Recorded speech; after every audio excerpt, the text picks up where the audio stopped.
Hi everyone, it's konradbobilak here, CEO of Investors Prime Real Estate and best-selling author of Australian Real Estate Investing Made Simple. Welcome to today's video. I hope you had a great break. I know a lot of you couldn't get away this year because of all the lockdowns we had because of COVID-19. It's been crazy. I think I cancelled my holidays 4 or 5 times in a row. I was sick of being on the phone to Virgin and rescheduling my flights and ringing up hotels and getting credit and back and cancelling accommodation. It's been crazy. But I had a really good break for a month in Melbourne. Didn't go anywhere, just stayed in Melbourne, stayed in the house, and we had one continuous big barbecue/pool party for virtually every day of the week. So it was good. Now I've got to burn off those COVID kilos, as they call them. So, which is interesting. So now I've got to do some cardio and get back into kickboxing. Anyway, the market's been amazing, and it's interesting what's been happening.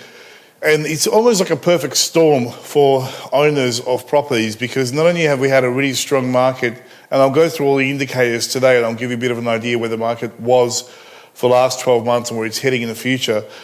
But other things have come up as well that have placed a lot of pressure on property prices. One of the biggest things that has happened in Melbourne, which people are not aware of, is that timber and steel have gone up by nearly 1,000% in the last 6 months, tenfold virtually. And it depends on what type of materials you're buying as well. Some materials have gone up by 300-400%.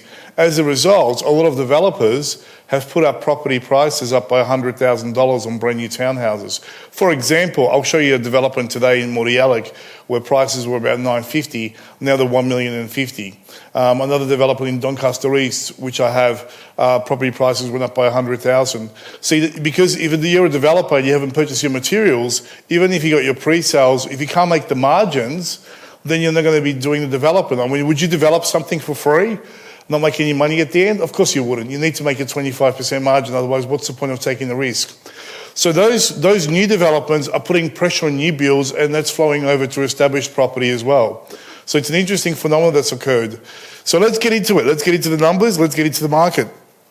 But a disclaimer before I get started, I haven't met you. I haven't analysed your risk profile. So this is all purely just educational information. Do not act on this information unless you seek professional advice. If you do seek professional advice, make sure they get the results that you're wanting. Never speak to a financial planner that's broke with no assets renting a house somewhere. They can't help you become wealthy. Remember, a broke person can never help you become wealthy, just like a person that doesn't bench 200 kilos and benching 100 kilos can't help you to get to 200. If they knew what they were doing, they'll be freaking doing it. That's my number one rule in life. So never take advice from people that haven't got the exact results that you want. If you live by that one rule, guys, you're going to save yourself a lot of headaches, especially in the world of investing. Why should you listen to me? If you haven't heard my story before, I won't bore you to tears, but I'm actually a real estate agent, a mortgage broker. I've got a diploma in financial services, financial planning. My original job started in funds management at Australian Uni Funds Management, later on in Medfin, NAB. I worked as a mortgage broker, financier. The most important thing about myself is I'm actually a property investor right now, refinancing, buying properties, going through everything you guys are going through. And I'm just sharing this information really just to educate you about the market in Melbourne, what's happening in Melbourne, in order for you to not to make mistakes, because mistakes are very costly in property. You can lose thousands of dollars in property, millions, in fact. You can go bankrupt. I see it all the time. Developers go bankrupt, investors buy apartments in docklands or house and land packages in the middle of nowhere, and after 10 years they've got no growth and they wonder what the hell was that for. So I see it all the time. So my really motivation for these videos is to empower investors who want to take advantage of the Melbourne property market, which I think is one of the best markets to invest in Australia, if not the world, and to avoid those pitfalls that come with the world of investing as well. Also, if you want to grab a copy of my first book, which is Property Finance Made Simple, just jump onto my website, bookonfinance.com.au, or you can go to Amazon, any good bookshop. It teaches you how to do a mortgage reduction program and how to build up a large property portfolio. And also, my next book, which just came out a few years ago, Real Estate Investing Made Simple, got #1 bestseller on Amazon a number of times now. And I want to thank you guys for supporting me, because I jump on Amazon randomly, and when I see my book #1, in real estate investments, and then my finance book #8 is just great. So keep buying my books. You keep learning, keep empowering yourself. And I really want to thank you guys for supporting me and buying those books. It's a very humbling experience, so thank you very much. The end is near. Armageddon, right? Do you remember all the people that were saying the COVID-19 is going to wipe out the market? I mean, I was even on LinkedIn having arguments with so-called experts. They were saying, well, Konrad, come on. Unemployment is going to go through the roof. The economy is going to be shut down. People can't fly interstate. Migrants can't come in with money. All the different reasons that people have used to justify why the market was going to crash. And what happened, in fact? What happened? Did it crash? No. We had a record 2 years of capital growth. And now is not a good time to buy property because you've missed the boat. If you haven't bought the property now, you're basically buying property at an appreciating market. So you're paying a premium of at least $200,000 if you haven't already moved into the Melbourne property market for the last 2 years. Now, I think the market's going to boom at 2026. I think it's going to go do double digits this year, and I'll share with you the reasons why. But I've been right for the last 10 years. Go and look at my old YouTube videos. All my forecasts have been 100% correct. Now, I've done about 10 videos featuring the 60 Minutes Brick and Slaughter story. I just love this story. It's so freaking embarrassing. It's such a sweet victory for people like myself. September 2018, 60 Minutes prophesies Armageddon, blood on the street. Okay, alleging 40% correction next year. Nightmare scenario. 2/5 of your home was worth wiped out in 12 months, 40%. Now remember, this is 2018. It's 2022 now. What happened? How embarrassing. And I always talk about me feeling like Bill Murray in Groundhog Day. By the way, if you haven't seen that movie, great movie. And this is the biggest problem with this whole thing. And it's not fake news. It's news that's delivered by unqualified people. These guys don't know what they're doing. He's not a property expert. He doesn't know anything about property. All he does is just put a story together. And let me tell you about 60 Minutes. When it comes to real estate investing, not other stories, but real estate investing, they never get the facts in between a good story, right? So it's always about negative stuff. It's either the market's crashing or there's an affordability crisis. You'll never see a story on 60 Minutes where John and Jenny bought a house in Narre Warren for $600,000, and then 2 years later it's worth $900,000. They got $300 in equity, and now they're buying shares and bought another investment property.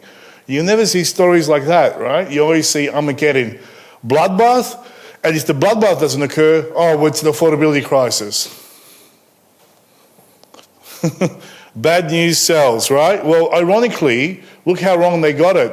House prices have gone up by a 33-year high. In fact, property prices in Melbourne have gone up, depending on which, this is from RP data, but in the last 12 months, this is December 31st, 21, have gone up by, in Melbourne, 17.9% total return, right, which is 15.1%. If you look at January to January, the market's gone up by 22.4%. 22.4%. So we're talking about 40% correction, and we went up by 22.4%. And this is the Australian residential property market. It's crazy. Australians' average national house values were 22.4% year on in January, making the highest annual rate of growth since June 1989, according to CoreLogic. The property research firm says a bump in the property price growth, so Melbourne became the third capital city in Australia to record the median house price as over $1 million. So we're now officially sitting at $1 million. While the price indicators are still early, CoreLogic says 22 is looking to start with trends similar to late 21 and price growth much lower than early 21. I think we're going to do double digits this year, guys. When you see the migration coming in from China and Russia, people coming in from Hong Kong with cash to buy properties here, where do you think they're going to be buying? They're going to be buying in the best school zone areas, in the best suburbs of Melbourne, or where the community hub is, right? Then they're going to be buying house and land packages. They're going to be going into McKinnon, into Bentley, into Box Hill, Springvale, all those areas, Glen Waverley. Right, so if you're Eastern European, you're going to go into Bentley and those areas. A lot of Indian people will go to Glen Waverley to take advantage of the school there. And there's no stock on the market. Just so you know, the volume of stock right now is 60% lower than it should be, and there's a critical shortage of rentals as well. It's supply and demand 101. Brisbane and South Australia recorded the highest monthly growth both for regional and capital cities over January. The performance gap between regional Australia and capital cities continues to widen, with the combined regionals index up 6.3% over the 3 months to the end of January. Now, see, regional areas had a real good run the last 2 years because of tree change and sea change, but that's only short-lived. Already there's a correction happening with regional towns. So basically, people that wanted to move from Melbourne suburbs 100 k's away to some coastal town, or go to regional places like Bendigo, Ballarat, Shepparton, Warrnambool, all those areas, they've moved, okay? Some have come back, majority have stayed, and they're happy, but that's over now. People are not moving anymore. The ones that wanted to move have moved, and the ones that wanted to stay have stayed. And that's why you got to stick to the fundamentals. You know, you'll see these numbers, and if you look at my last YouTube video, I talked about some areas going up by 30, 40%. That's a very short-lived thing that's going to happen once every time we have a pandemic, you know. So don't think this is something that's going to continue on. Don't think that places like Sorrento are going to keep going up by 30% every year. You know, it's not sustainable, guys. So if you look at the key indicators, and if we go back in time a little bit, we can see that in the 1890s, we had a depression, and, you know, we had investment and land boom, and then we had a correction. And then as we go through, we had World War I, and we had a flat line of capital growth, really, because there wasn't enough people in Australia. People make the market, okay? We need to have constantly 150,000 people coming into Melbourne every year to put additional pressure on what already is a very inefficient market, because we're not producing houses in areas that people want to live at a very fast rate, because we have a lot of restrictions. If you look at St Kilda, for example, where I'm right now in my office, St Kilda is notoriously difficult to develop. You have heritage overlay restrictions, single dwelling covenants, height restrictions, density restrictions. So you can't go higher than XYZ depending on the street. You can't go wide. Blocks are small. Heritage protection means you can't touch the facade. And in some instances, if the property warrants it, you can't actually do the inside either. You've got to stick to the original colour scheme. So you can't extend properties. You can't do anything with them. You've got to keep them original. And the other thing, you have objection groups from every direction shouting at you, screaming at you, and trying to stop you from doing a development. So combine all these, all these attributes of the suburb, right?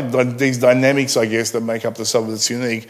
That creates more pressure on stock. And then you have people coming over trying to live in St Kilda and Elwood, and there's no stock available. So anytime something comes up on the market that's reasonable, you're going to have 10, 15 couples legitimately fighting over it. And they push up the price of that property, create a new price reference, and that pushes up the whole market. That's how it works. And this is why house on land estates will never work. Point Cook, Trigonina, Tarneit, Berwick Pakenham, they've got thousands of properties on the market every weekend. There is no scarcity and there's no demand by high income earners. And that's why those areas will never have the growth that we'll have in established suburbs. So you can live there, just don't invest there. You know, it's funny because I get a lot of phone calls. People say, when I do my consultations with people and I do a strategy session, they say to me, Conrad, I live in a suburb that you don't like. I have no emotional preferences for any suburb when it comes to investing. You've got to understand this. I don't hate Point Cook or Trigonina or South Morang or Berwick Pakenham. I'm completely neutral, guys. I just wouldn't invest there. It's the opportunity cost of holding my money in an area that's doing 6% or 4% versus an area that's doing 10%. So to me, it's like comparing term deposits, okay? Imagine I've got 100 grand, or you have 100,000 to invest, and you've got 6 term deposits in front of you, okay? ING, Macquarie, CBA, right? Now, let's say ING pays 2%, okay? And Macquarie pays 4%. I'll just park my money in Macquarie. I wouldn't hate ING and go, I hate you, ING, you're shit. You know, why would you do 2%? What's wrong with you people? Why would I do that? It doesn't do anything. So I have no emotional feeling one way or another about Point Cook or Tarneit or Trigonina. I just wouldn't invest there. That's it. So when you ring me, don't say I live in a suburb you don't like. I do not like any suburb. You know, it's just when it comes to investing. When it comes to emotional living, I have preferences like everyone else. but they're irrelevant for what we're doing because I live in an area that I would never invest in. You know, I live in the eastern suburbs, far eastern suburbs in a large block, and really it's an owner-occupied area. There's not really an area that I would target for investing necessarily. The area is only growing at 7.9%. Now it's peaking at around 11%, but normally you're looking at 8%. We can park your money in Elwood or Port Melbourne and get 12%, so it doesn't make sense. I just want to clarify that for people. Once we had the skilled European labour come in and all the migrants came over from Greece and Italy after World War II, we had a massive spike and a boom. And that continued on because we really opened up our gates to international migrants. You know, I'm a migrant from Poland. We came over in 1986, escaping communism, and everyone's got a story. And you know, we made our life in Australia like all the other migrants that escaped for a better life.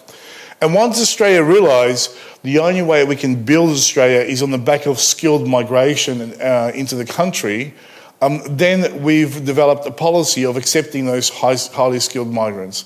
And that's why it's one of the best countries to live in. It's so multicultural. I mean, I've got friends from every walk of life, every nationality. It's crazy. Where in Poland, you pretty much know Polish people, okay? Because 99% of people in Poland are Polish. There is tourism, but it's very small. But in Australia, I mean, I've got friends from every nationality virtually in the world. I mean, it's crazy. It's unthinkable to think that if you were born in Eastern Europe. And then we had the Korean War, we had the 1961 recession, we had another recession, the 80s recession, the stock market crash of 87, another recession, right? We credit boom. And all that happens, we had the GFC. I remember speaking during the GFC, telling people this is the best time to buy property, 2008. Buy Elwood, buy Williamstown, buy Yarraville, buy Essendon, right? Buy Mini Ponds, buy Brunswick, buy Belmorris, buy Aspendale. People cleaned up. I mean, you would have doubled, if not tripled your money by now. You know, and I was in front of thousands of people telling them, while there's an American telling them that the market's going to crash, it's going to be bloodbath, sell your houses, put your money into gold. What an idiot, right? I mean, it's 2008, it's 2022. Who was right? I was right, they were wrong. They're back in the US, and they'll come back again with their books, sell your real estate, the market's going to crash, put your money into gold. It's going to happen time and time again. But see, I've been around the block a few more times than some of the young people. I'm 45. The older you get, the more you see. It's not that you're getting smarter, you're just around longer, okay? And you just become more discerning. And you start realising that most of this stuff is bullshit propaganda. So you've got to educate yourself as an investor. You've got to become discerning about who you listen to and who do you avoid. Now, the reality is, people say, when's the best time to invest? Guys, you just need to invest whenever you can because it's called dollar cost averaging, right? Look it up on Google. Put your money as soon as you can into the real estate market and then keep investing. And forget about the media, forget about the doom and gloom, the booms, the Armageddon. Just put your head down, work, invest, refinance, and get another property and keep building up your property portfolio. And then you'll look back 10, 15 years later and go, wow, I've made millions of dollars. And people say, you were so lucky you got in there. I'm always the luckiest person, right? But they haven't seen all the work I've put in. It's not luck, guys. It's planning. You know, just like going to the gym 5 days a week and doing powerlifting. I don't deadlift 250 kilos by sheer accident. I don't just walk into the gym one day and go, oh, there's 250 kilos, let's lift it up, right? It took me 20 years of volume training to get to 250 kilos. I remember when I first joined my gym, I couldn't bench press even a 10 plate on each side.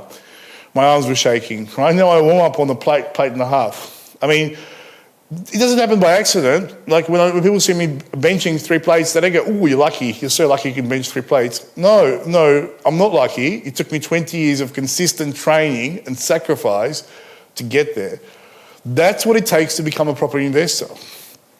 And when the market goes boom, then you just look really smart, you know, and then you just sit back and watch all the chaos. So you can't time the market, guys. Forget about timing of the market. It's time in the market. You just got to start getting ready. It's like saying, when's the best time to get fit? Now or yesterday was even better. When's the best time to become healthy? Now or yesterday was even better. So, you know, if you think you can time the market, you should be a genius and you should be worth millions of dollars. You don't need my videos. You already should be mega wealthy. if you have that insight that I haven't, and all the other people that I work with, none of them can time the market, but I want to buy at the bottom when there's a correction. Good luck to you, okay? It's not going to happen. Australian 10 most expensive suburbs sold by 55% in 2021. Now, this is the thing. The rich are getting richer. Have a look at this. And this is the 5-year change on average and the annual change. But if you look at just the annual change, and it's New South Wales predominantly, because New South Wales have the highest amount of millionaires and expensive suburbs in Australia, and Victoria's got really Brighton and Toorak. Melbourne's got Toorak and Brighton, really. Bellevue Hill, 14.7%, 5-year change, 54%. Crazy. Vaucluse, right? 16.7%. This is basically for 2021. Bronte, right? 55.1%. Toorak, 12.4%. Palm Beach for 29.7%. Mossman, 16.3%. Rose Bay, 19.6%. Northbridge, 22.5%. Manly, 37.2%. 50% over 5 years. And then Kidara, 35.7%. So have a look at the average growth over 5 years. I mean, in Palm Beach, 111.2% in median price appreciation. The rich are getting richer because they don't have set incomes. They have multiple disposable incomes and passive incomes. So their assets appreciating in value. Most of them are business owners, and a lot of these businesses are booming. So that's why I tell people, make sure you put your money with the richer. Buy the Rolex, buy the, if you can afford the Rolex. You can't get rich by buying Seikos, okay? It's not going to happen. It's a great watch. It's a phenomenal company, and I'm not discrediting Seiko, because Seiko is one of the best watch companies. If you're a watch person, you know Seiko is one of the best companies in the world. It's got a history that's virtually unparalleled, apart from Rolex. But the Seikos depreciate, apart from a couple of models that are collectible, most Seikos depreciate in value from the moment you buy them. Rolex, for example, most models of Rolex, whether it's just a basic stainless steel Daytona or, one of the more advanced models, they appreciate in value because there's limited stock. Rolex only makes so many thousands per year. You can't get them from a shop. Try to walk into a shop and get a Datejust 41 mil or something. They'll laugh at you. There's a 2-year waiting list. Piss off. So there's extreme scarcity, there's brand awareness. Remember, this is brand name suburbs, right? Toorak, Vaucluse, right? These is like aspirational suburbs. And then there's people with extreme income who want to live there. Now, people with extreme incomes don't want to fight over Camrys or Seikos, okay? They're not interested in Camrys or Seikos. Not because they're mass produced, there's just no scarcity and there's no prestige in them. So when you're investing to make money, work out where is the smart money going. Don't just go for these regional towns in the middle of nowhere. Like people say, I want to invest 100 k's from Melbourne because there's a cow paddock that's getting subdivided and there's houses there. Well, who gives a crap? Nothing's going to happen there for 50 years. And people buy in the middle of nowhere and they wonder why there's no growth. Well, why would there be growth? Well, you reckon people in Toorak and Vaucluse are going to go, shit, we should have bought in Point Cook for $450,000. Let's sell our $12 million mansion in Toorak and move to Point Cook. Come on, seriously, guys. Think about it. Now, people say, Konrad, but it's too expensive. We can't afford to get into it. Well, then you get into regional towns. You can't afford Melbourne, get into Bendigo, Ballarat, and get into the town centre, 100 metres from town. You'll make the same growth as Melbourne. It's a microcosm of Melbourne. You're in Sydney, go to Newcastle. Go to regional, if you have to. You got to start somewhere. Think about your first car that you've driven. Was your first car the best car you've ever had, or was it the worst car you've ever had? My car was the worst car I had, was my first car, right? And then you just keep upgrading as you get more money and then you get more confidence driving, you got to get a better vehicle. Same with property. The key is to get started and started correctly, but know where your destination is as well. The amount of people that I meet with 5 properties in the middle of nowhere with no growth, they go, what do we do now? I said, well, sell them all because you've bought duds.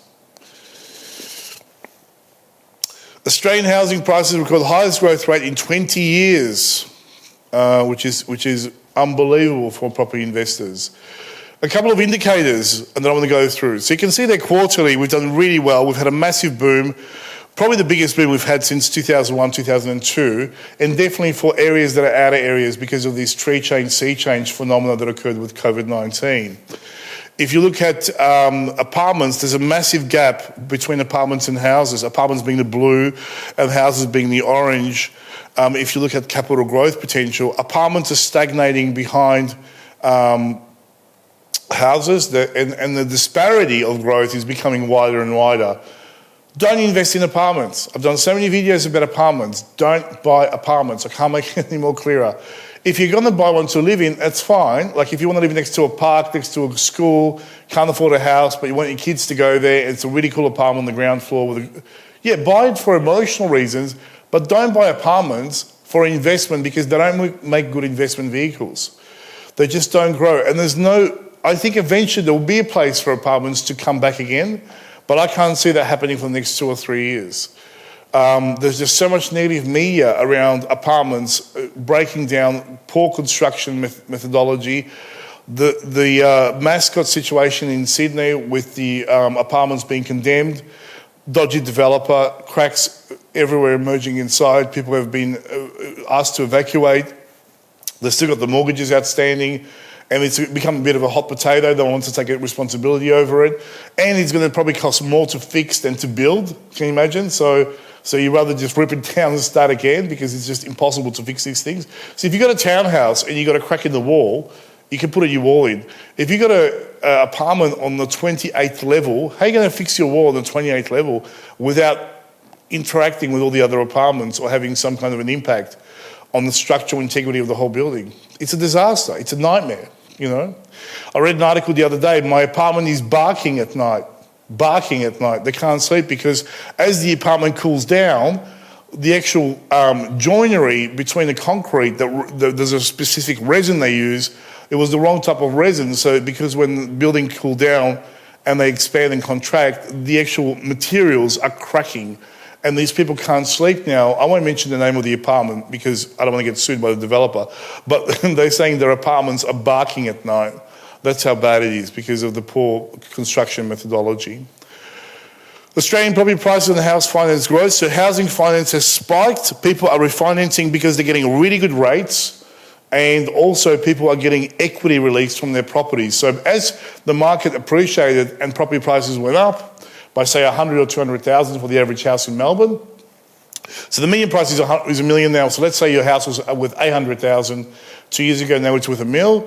Then what people are doing is getting equity set up for that 200,000, and they're usually borrowing 80%. So you unlock 160,000, and they're putting that into crypto, into shares, into whatever the latest thing is. Or the smart ones are putting more money into property and blue chip shares.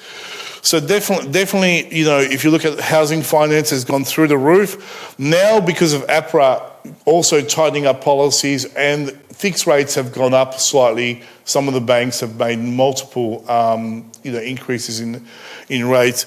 The market is starting to cool down, but I think there's going to be another peak this year as well. There's going to be more people getting into the market because now they've seen the consistent growth of the market for the last 2 years. If you look at what's happening in how fast can property prices grow, and if you look at what happened with pricing over here, you can see there's a clear trajectory line that's going out this way, and I think this is a very good indicator of where the market will be heading in December 21, 22, January, February, March. It will just keep going. I think the market's going to go double digits in Melbourne. Obviously, there's different suburbs, and different suburbs have different dynamics. I'll share with you the top 10 best suburbs to invest in at the end of this presentation and where I'm sourcing a lot of properties for my clients. In fact, I'm going to show you some of the projects that I'm sourcing as well. House prices in most cities are record levels, and they'll continue to stay that way. You're going to see a lot of stuff in the media, how it's unsustainable. A lot of the same people will come out of the woodwork. All the professors will come out.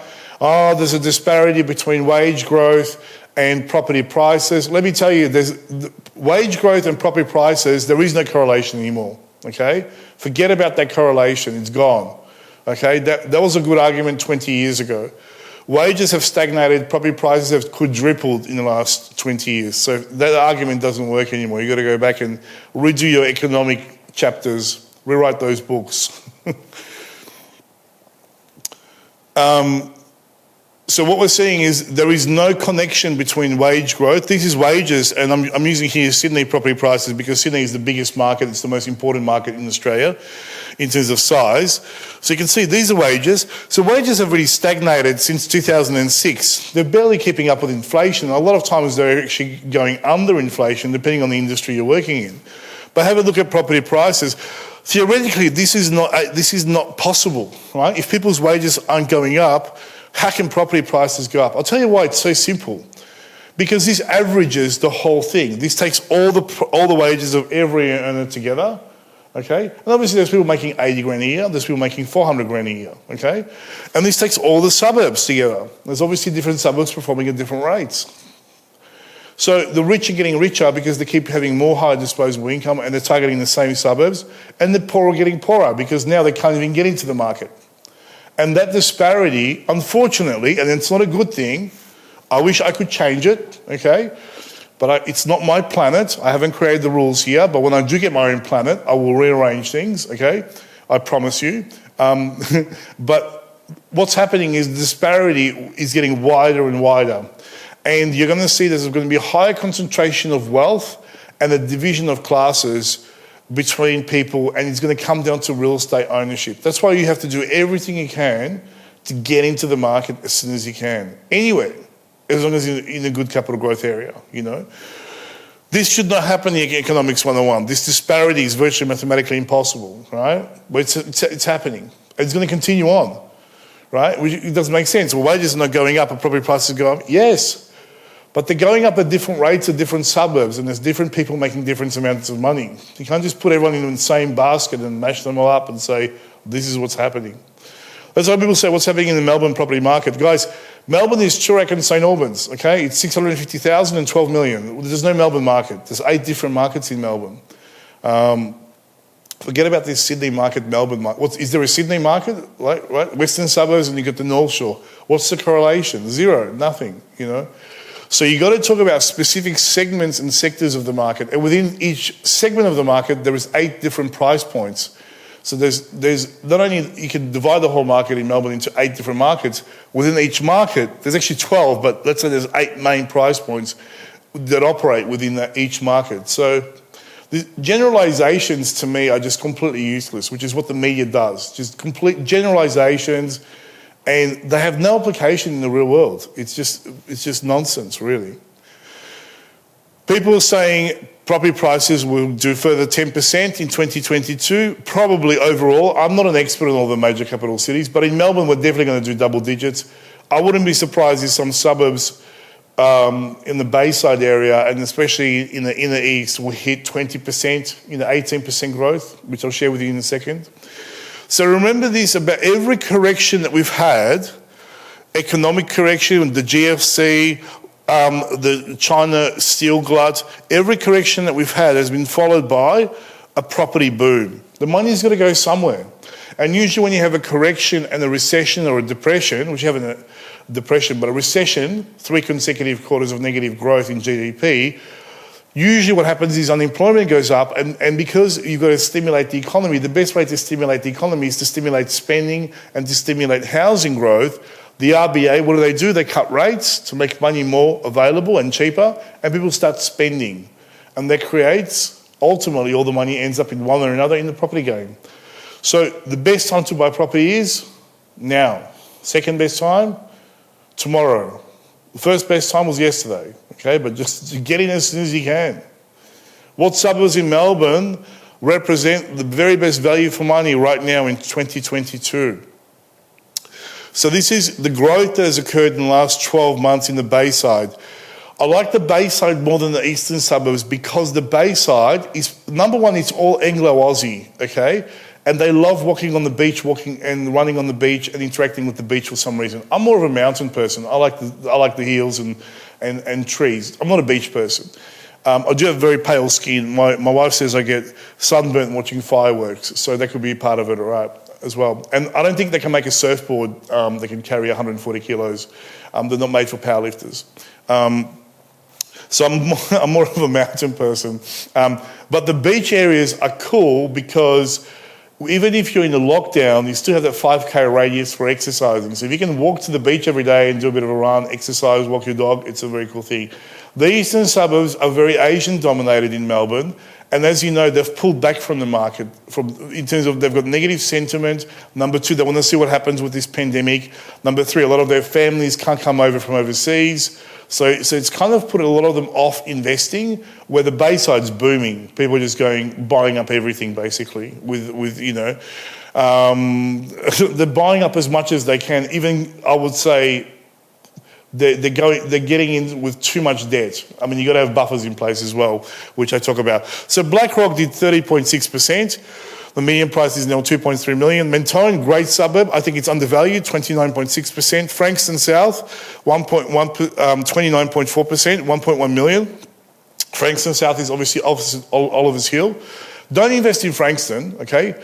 Frankston and Frankston South, chalk and cheese. It's all mansions overlooking the water, okay? Forget about, there's no correlation between and Frankston North is like, it's like Baghdad, basically, like it's just bulletproof vest when you're in Frankston North.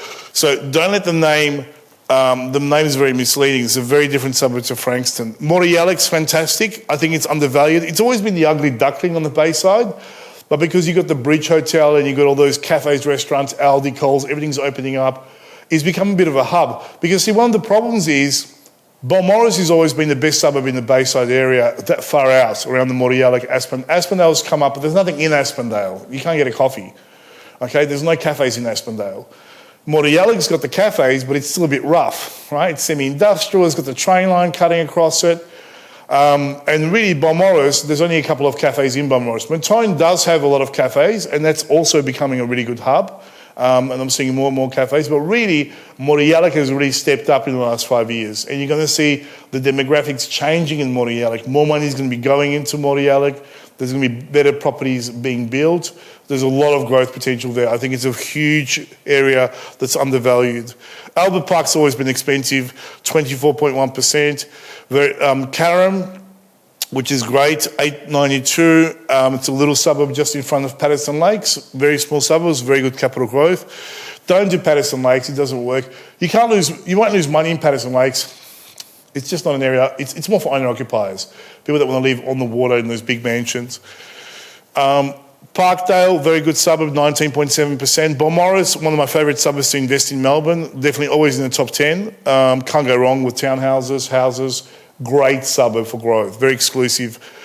Frankston, 18.8%, just because it was so cheap, has gone up. Would I target Frankston? No, there's about 50 suburbs I would go in before Frankston.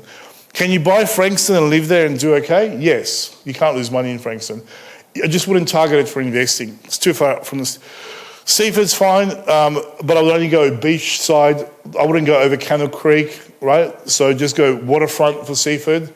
It's too far from the city to grow well. St Kilda, always one of the best suburbs to invest in, 16.9%, 1.55 million. Sandringham, amazing area to invest in, 2.1 million, 16.5%. Just be wary of the housing commission areas in Sandringham. Don't invest around there. So, and Aspendale, definitely a great area. I think Aspendale is actually overpriced. Like there's properties now selling for $3 million. I can go to Brighton for $3 million. Why would I go to Aspendale? What's in Aspendale? Aspendale is good for $1 million. The moment you see townhouses, waterfront selling for $3 million, it's like, idiots. Could have gone BlackRock. Okay, it's a different demographics. It's like buying a $100,000 Nissan. You might as well just buy an Mercedes Benz. It's just like, why would you buy the Nissan? It's a Nissan. It's a Nissan. Okay, it's a Nissan. Okay, so Aspendale was fine. Nissan's a good car for 50 grand. Okay, but not at 100. So you just got to pick your markets. So yeah, so these are the best areas to focus on, except for Frankston.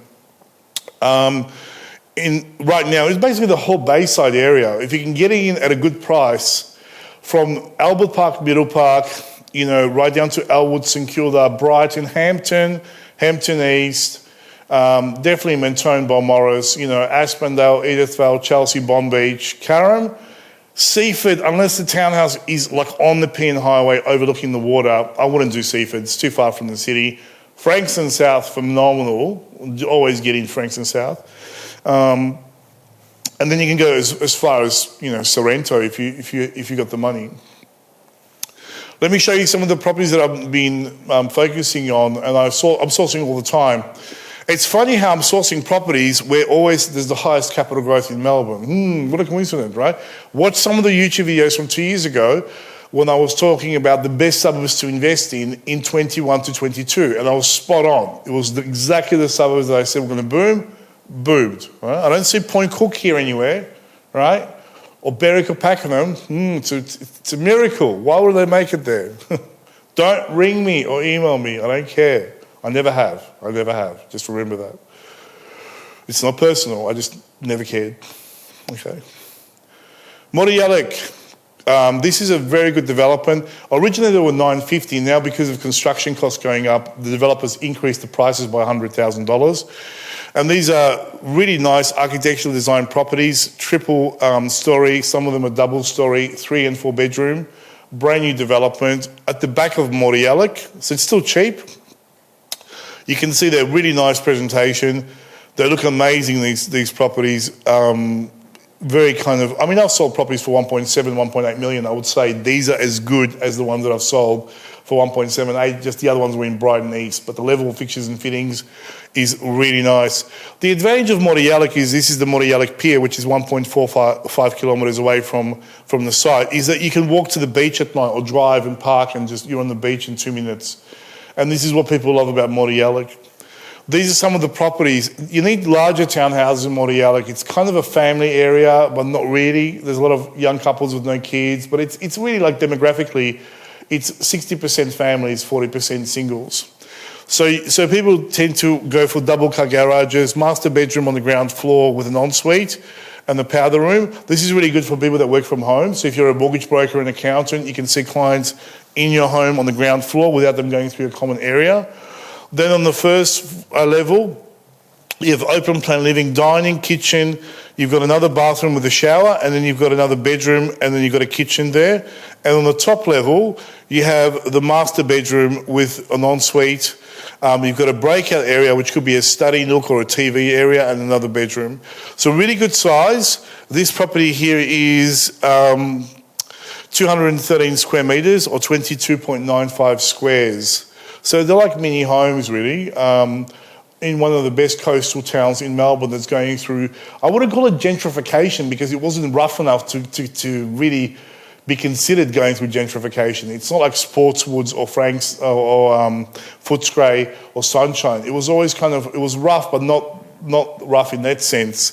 But it's just getting more expensive. So people are pulling down those weatherboard houses and building brand new properties everywhere. So if you're interested in that project, just contact me, send me an email, and I'll send you the price list and the availability on these properties. This is another project that I thought I'd share with you. It's the cheapest project that I have at the moment, which is Oakley South. Very much undervalued as an area. Bentley East borders on Oakley South. So just so you know, Oakley South is between Huntingdale and kind of next to Bentley East, right? So this is between Huntingdale Station and Clayton Station. So it's near the Monash Clayton campus there. This is virtually a mini suburb. They're building 96 properties, a mixture of houses and townhouses. It's a huge estate. It's never been developed. Stage 1 and 2 and 3, so stage 1 sold last year, then stage 2 was released, sold out quickly. Now stage 3 is being released and it's selling out really quickly. Every time there's a stage being released, the prices are going up slightly. I think there'll be a massive price jump between stage 3 and stage 4, and there's going to be 8 stages in this project. Majority of it is owner occupied. These are all houses here on the edges, so the large properties, and really the investors are targeting these townhouses. Very good value for money. These are 3 and 4 bedroom townhouses, architecturally designed. Where these ones here for 1.3, the more houses, I wouldn't necessarily target Oakley South for 1.3 million. You can go to Sandringham for 1.3, Hampton. Why would you go to Oakley South for 1.3? Unless you want to live there with a family, it's not really, it doesn't make sense. You'll never get the rental yields there that you would in an area like, Hampton or Brighton East. There's more money there per capita, obviously, compared to Oakley South. Beautifully presented homes, nonetheless. Internally, 900mm appliances, island bench tops, floor to ceiling sliding doors, plenty of light, very open plan. Very good team behind this project. Some of the videos I talk about what makes a good project. It's the team behind the project that makes all the difference. It is all architecturally designed. Have a look at those shower heads. It's the latest stuff from Europe. It always looks phenomenal. Like I said to you before, I've sold properties for 1.7, 1.9 in Brighton, and these are as good as that internally, just the land's obviously a fraction of the price. So there's the project. It's called the Mara. It's between Huntingdale Station and Clayton Station. It's next to the Monash Medical Centre, not far from there. And obviously Monash University, which is huge. I mean, that has like 20,000 people working in there. So you have a huge pool of tenants from the Monash Medical Centre and Monash Clayton as well. And obviously Bentley's there. North Road takes you all the way to the beach, and you're kind of in between Chatston Shopping Centre and Southland Shopping Centre. Once again, people don't even know where Oakley South is. Oakley proper has done really well. I mean, the Greek community has turned it into, they call it Bini Lygon Street now, with all the cafes and restaurants there. I'm there once a month for coffee or dinner with my wife. My wife's Italian. We've got a lot of European friends. We're there all the time. Oakley is just amazing now as a hub where you can just chill out and get really amazing European food.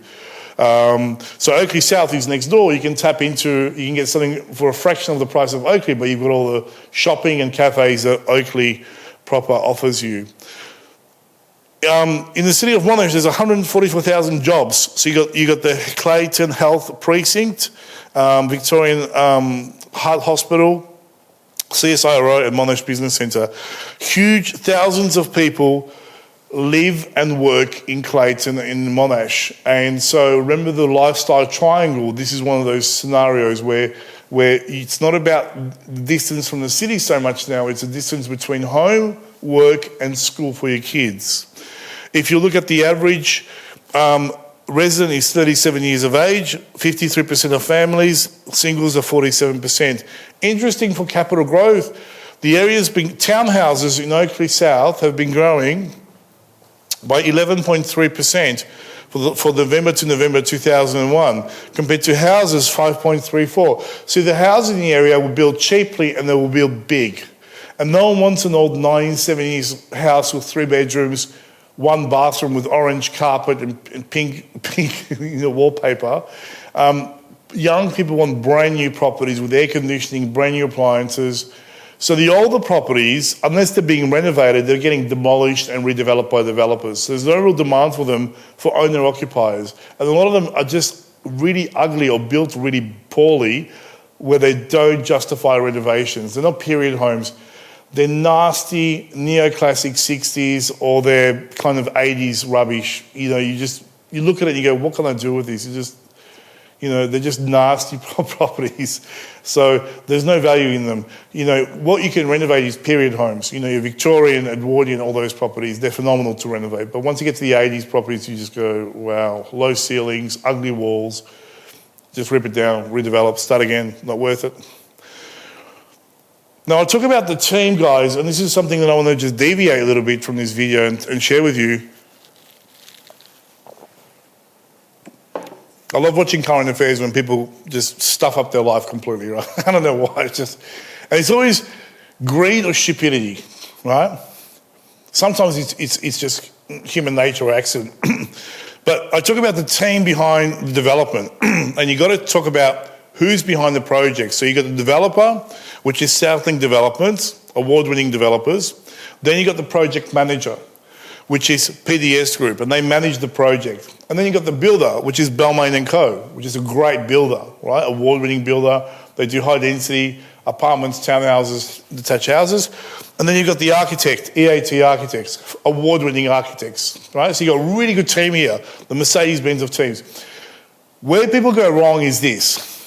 They see something like this. They see a townhouse design in Mordialloc or Oakley South or wherever it is for $1 million. And they go, you know what, I want to do it myself. So they get a quote from an architect that's a legitimate architect. They go to an automobile builder, they get all the quotes, and then it becomes expensive. But it's really good quality. So then they say, you know what, I want to go to a local builder. And they go to Mr. Milosevic, some Croatian that lives in Coburg, right? Croydon, let's call it Croydon, okay? And they go, Mr. Milosevic, you're a builder? Yeah, I've been building bloody for 25 years. Oh, this court rubbish, I can do for 20% cheaper. Well, you're getting ripped off here. They have offices, staff. I work from home. And then you go 20%, that's a lot of money, right? On $1 million, that's 200,000. I do for you, beautiful. I'll show you past projects, no worries. You pay him, and then your life becomes a nightmare, right? And this is when you end up on Current Affairs, and they chase Mr. Milosevic with a camera down the street saying, Mr. Milosevic, what do you say to all those families that lost money?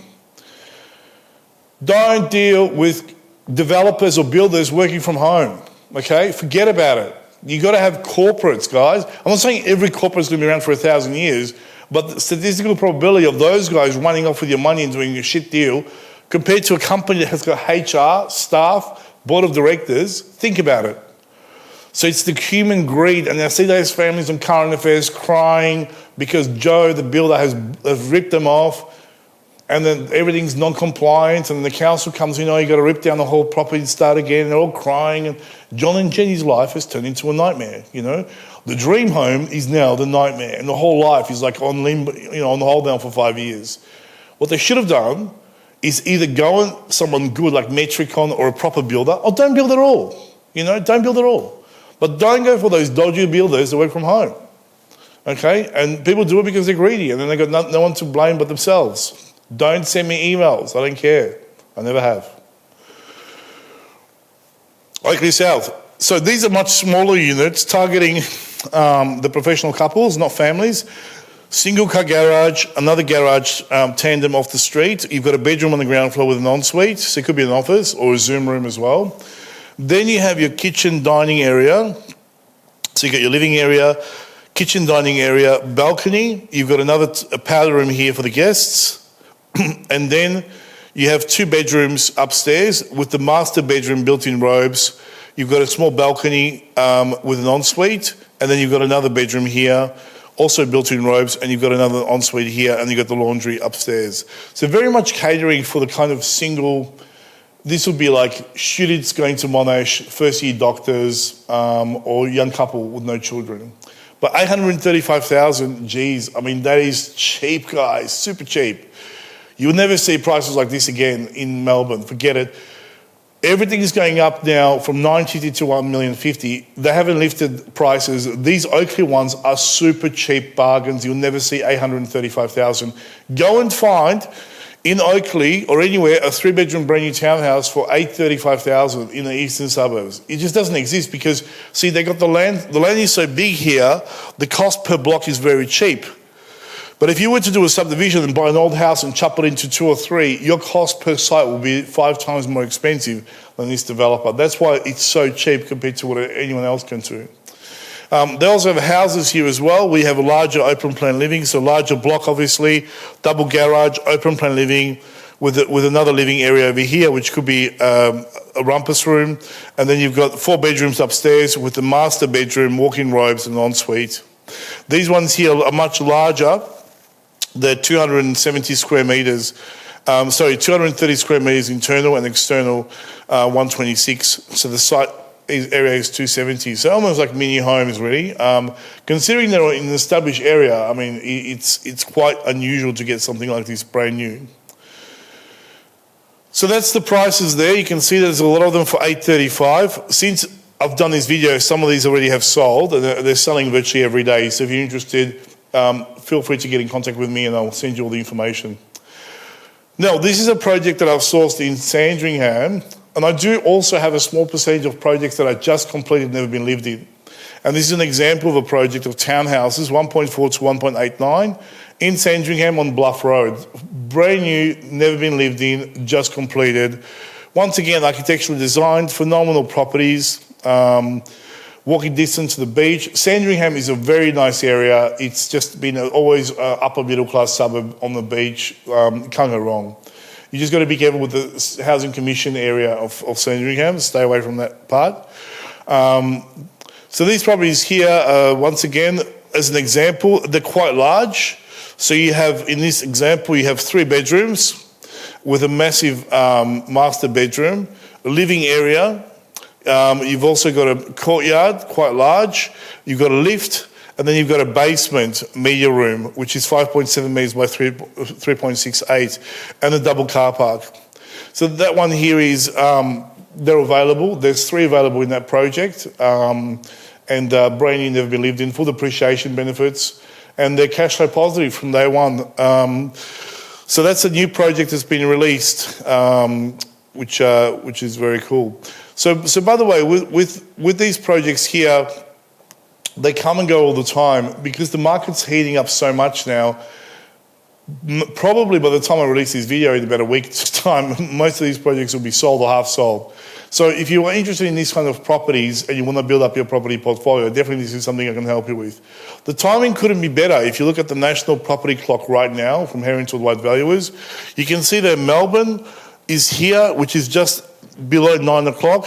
This is the growth of the market is here between 9 and 12. I believe, personally, based on all the information that I've been reading and all the developers and valuers I've been speaking to, we're going to see the biggest boom between 22 and 26. And then there's going to be a slowdown. The market will go sideways, not down, just sideways, and people will take properties off the market. So there won't be a correction. The market, in the areas that I'm sourcing, they go up or sideways, up or sideways. They don't go down. It's the house and land estates and apartments that go down. So is it a good time to invest from a timing perspective? Absolutely. When you consider where we are on the property clock, it's phenomenal. So I hope you got some information out of that session, and I hope you picked up some nuggets of wisdom there. I'm just sharing everything that I know with you guys to make sure that if you're not using my services, it's cool, as long as you don't make mistakes. Keep safe and keep investing in the right properties. Some of you who are interested in working with me, I just want to quickly share a free 60-minute strategy session that I can offer you with myself. Well, we work out where you are, where you want to be, and we work out what's the fastest way to get there. For most people that I speak to, they want to replace their income, you know. Most people are on between 80 to 300,000, depending on the profession. I've got a lot of doctors and dentists and solicitors and upper management that come on work with us, and they love what they do, or some of them don't love what they do.